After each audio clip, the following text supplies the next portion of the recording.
introduction.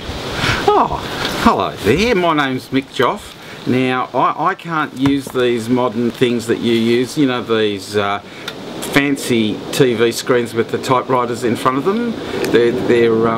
I believe they're catching on, they're pretty popular, but I'm just an old ledgers and journal man, and I use these things. I use pencils and paper and books, and I write all my old characters up in my interview books, and I've got, I think, 150 odd interview books.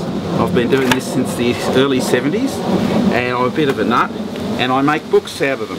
And the first book was this one, Yarns and Photos, and it's got all the history of the Hawkesbury River. That's a big one. I won't bore the pants off you with that one, because this is a quick intro. Then the next book I did was Endangered Characters of Australia. See, it's not only people, animals that are endangered, but we've got all these characters in here. There's 120 in this book, and I draw the caricature, captures them on the outside, and their words capture them on the inside. So that's the second book.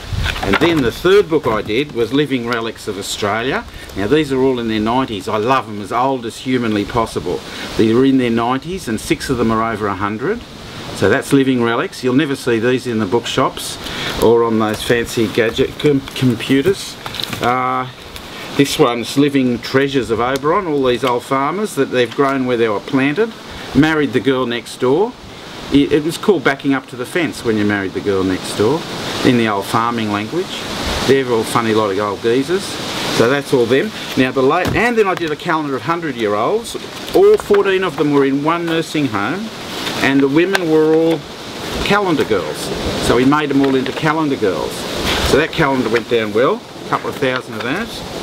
Now, see, there's me drawing board, it's pretty old. There's me pencils, and there's, I don't use a camera, don't use a tape recorder, but I write as fast as they talk. Now I've done about 1,800 people like that. Now, this is the big one. This is the book that I'm picking up from the printer today. Living Treasures of the Snowy Mountains. This is a ripper. This is a beautiful book. Now this book, you're all invited to the book launch on the 16th of September down the Snowy. This book weighs 2 kilos, and it's absolutely fantastic. You got all these old characters. There's Jack. He said, I started with nothing and I've still got most of it left. These are the old characters of the Snowy Mountains. Look at them, 185. I'll flick through there, and they're all in there. Most of them are over 80, and there's 35 of them in their 90s, and we've got 5 of them that are 100 years of age. Now this book is massive. It's 2 kilos. There are a lot of them working on the Snowy Mountains scheme. There's Aborigines, there's old farmers and pioneers from the area. They reckon I hardly missed a person. I got all the living legends of the Snowy.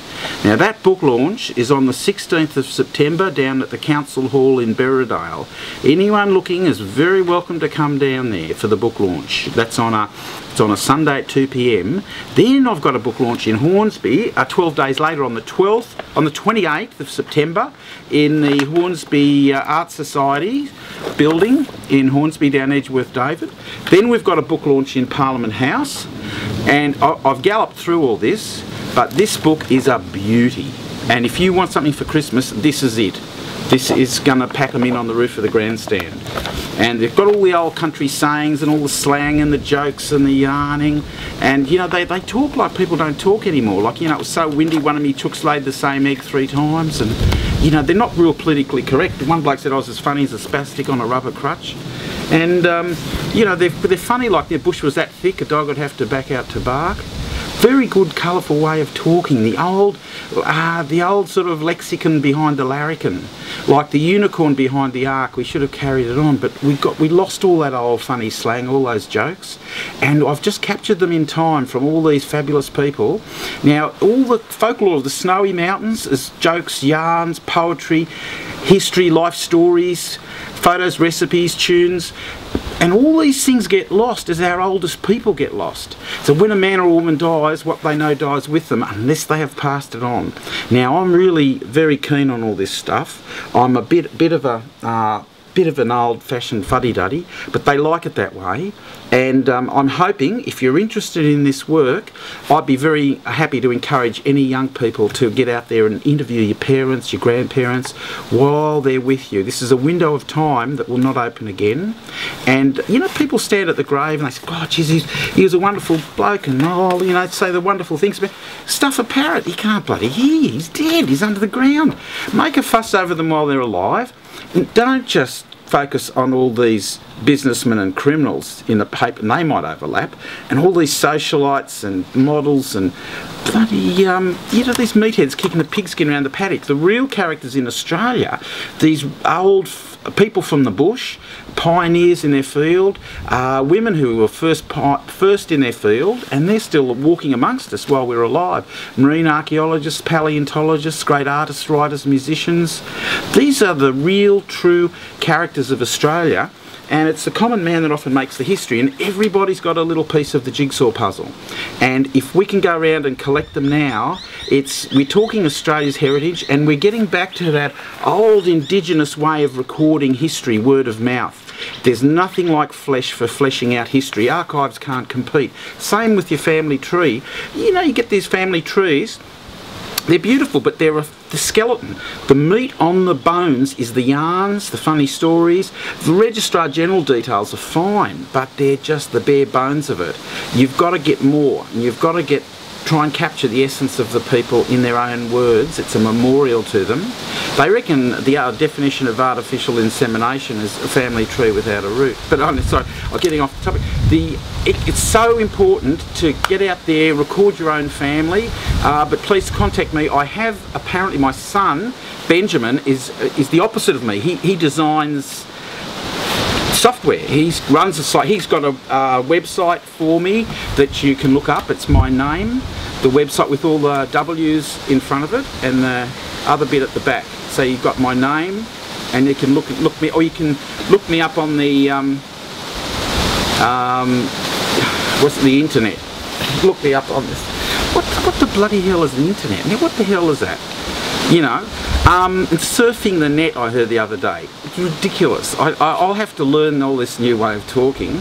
I am a bit of a the world's passing me by, but I suppose my dear friend Claire's helped me to get me onto some modern technology so the world doesn't pass me. Thank you, dear Claire. She's absolutely, I love her. So if this is a help to get my work out there and to get everybody into their heritage, I reckon the young people, I'll tell you what, you'll be all over this funny old sayings like sharks over a shipwreck. Wait till you read the way they talk. Wait till you read the jokes. Like the old people are so bloody funny. They do a bit on themselves. They said, look, you're getting old when you get in a rocking chair and you can't make it go. Or the one I like, you're getting old when your fly's undone. Nobody notices or cares. You know, it's funny, the old joking, you know, the old slang and the slinging off. It was a very endearing sort of thing in Australia, but we threw the baby out with the bathwater. Everyone said, no, you can't do that. But it was a lovely thing. We've got to get the baby back. We've got to get back. The pendulum's gone too far. We've got to get back to the old joking and laughing and carrying on. It was a lovely way of interacting. And the bush people, I tell you what, they are the salt of the earth. They're the core of the country. They are the goods, those people. Because in the bush, it's like, mate, how can we help you? But, you know, what can we do for you? Whereas in the city, with all the mortgages and that, it's do others before they do you. And Sydney's become a pretty grim place. One of the blokes down there says, Sydney, steak and kidney, I know that place. Who's got the pub down there now? And someone said, oh, Sydney, that's where you can wake up and hear the birds coughing in the trees. But anyway, I'll be enjoying Cooma. I'm getting the little signal to wind up, and I do bend your ear roll back for hours. I'm terrible like that. But I hope this has inspired some of you, and thank you.